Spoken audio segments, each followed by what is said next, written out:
17. Farewell. When Marguerite reached her room, she found her maid terribly anxious about her. "Your ladyship will be so tired," said the poor woman, whose eyes were half closed with sleep. "It is 5:30 o'clock."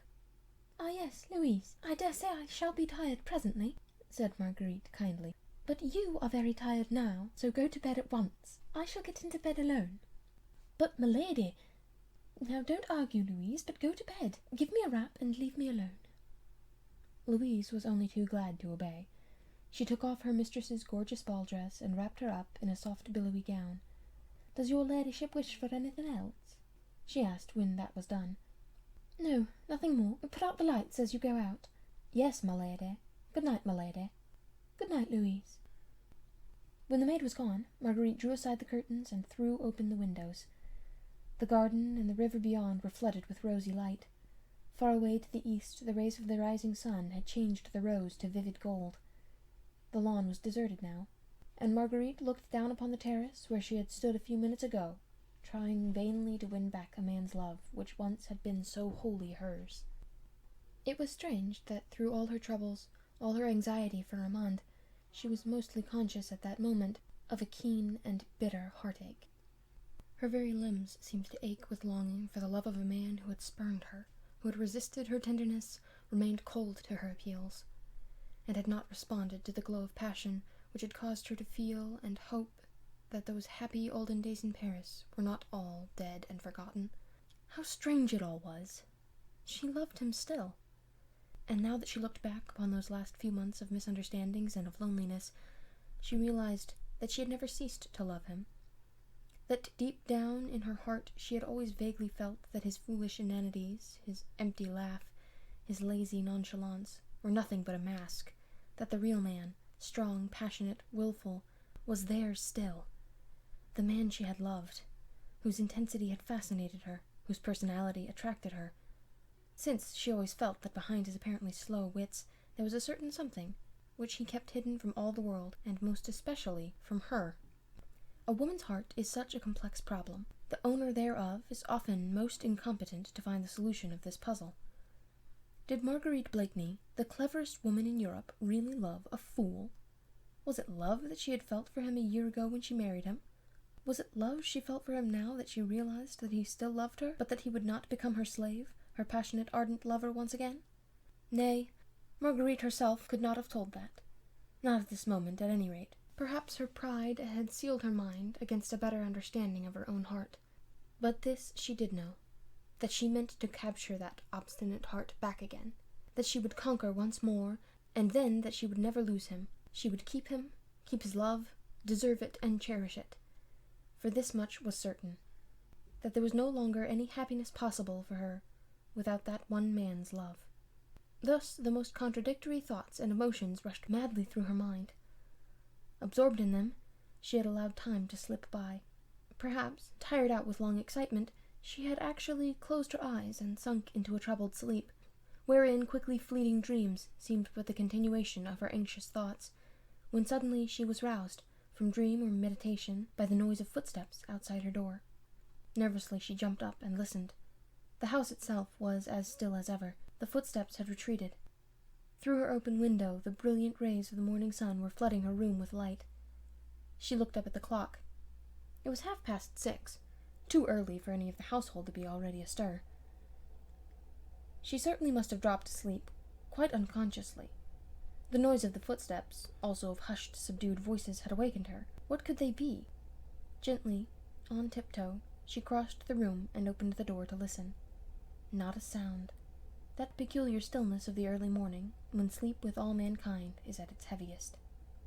But the noise had made her nervous, and when, suddenly at her feet, on the very doorstep, she saw something white lying there, a letter evidently, she hardly dared touch it.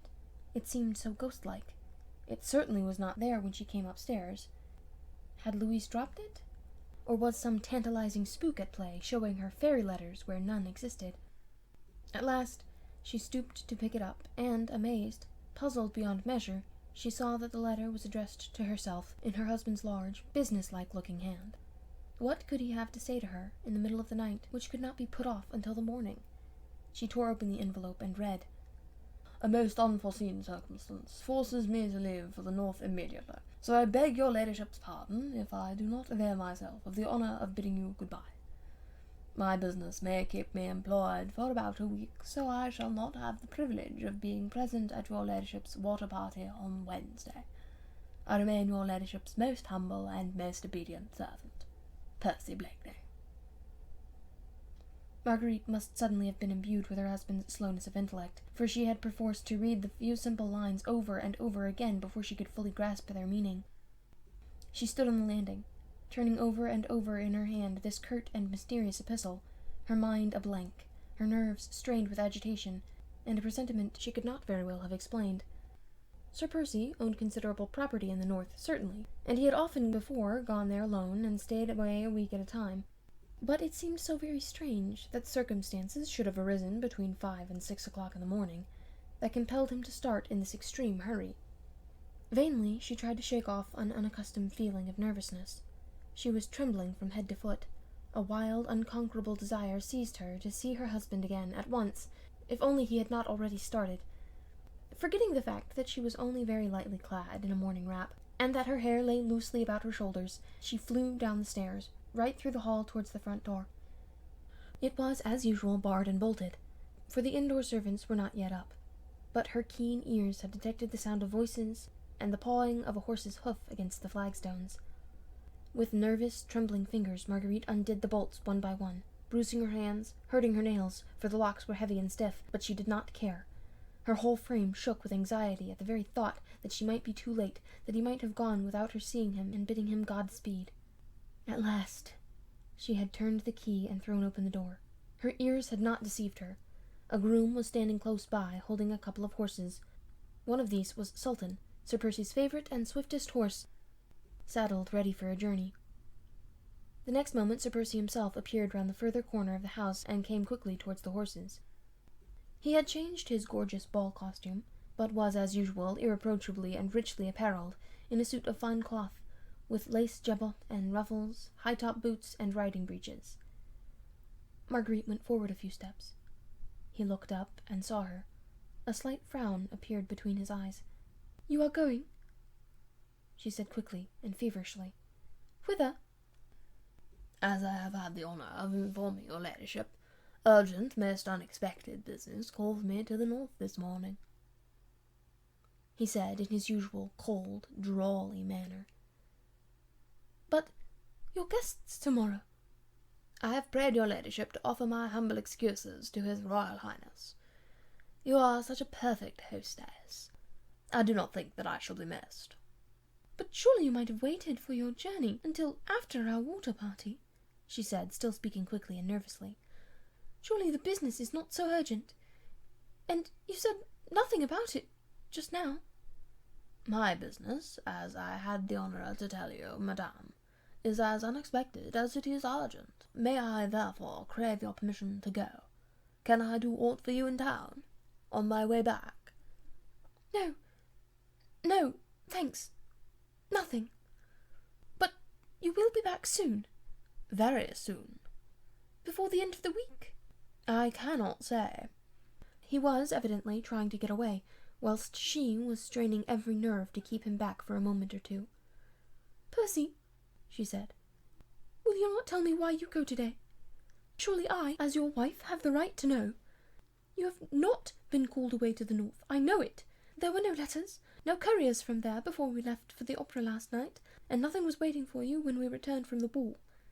You are not going to the north. I feel convinced there is some mystery, and—" "Nay, there is no mystery, madame," he replied, with a slight tone of impatience. "My business has to do with Armand. There, now have I your leave to depart." "With Armand?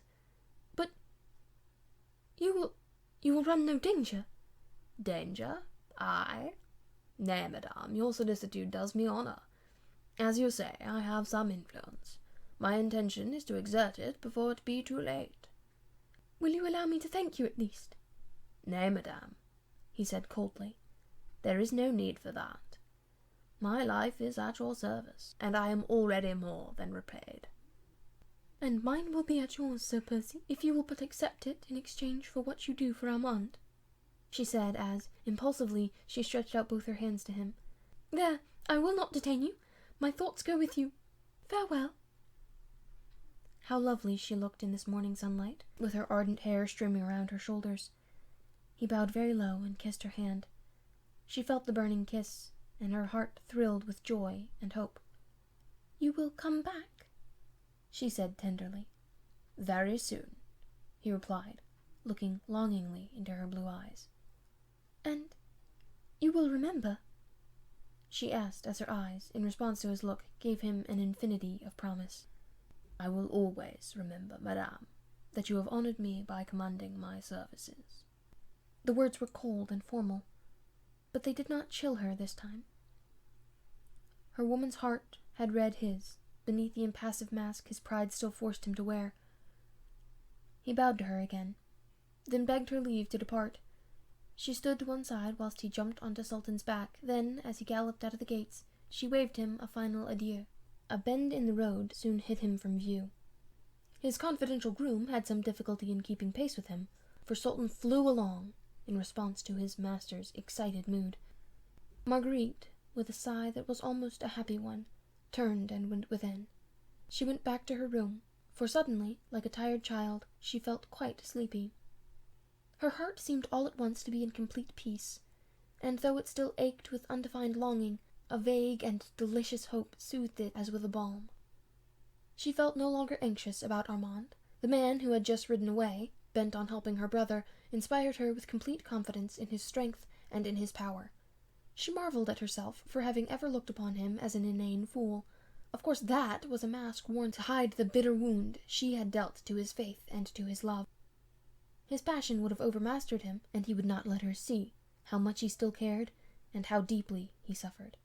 But now all would be well. She would crush her own pride, humble it before him, tell him everything, trust him in everything, and those happy days would come back, when they used to wander off together in the forests of Fontainebleau, when they spoke little, for he was always a silent man, but when she felt that, against that strong heart, she would always find rest and happiness. The more she thought of the events of the past night, the less fear she had of Chauvelin and his schemes. He had failed to discover the identity of the Scarlet Pimpernel. Of that she felt sure. Both Lord Fancourt and Chauvelin himself had assured her that no one had been in the dining room at 1 o'clock, except the Frenchman himself and Percy. Yes, Percy! She might have asked him, had she thought of it.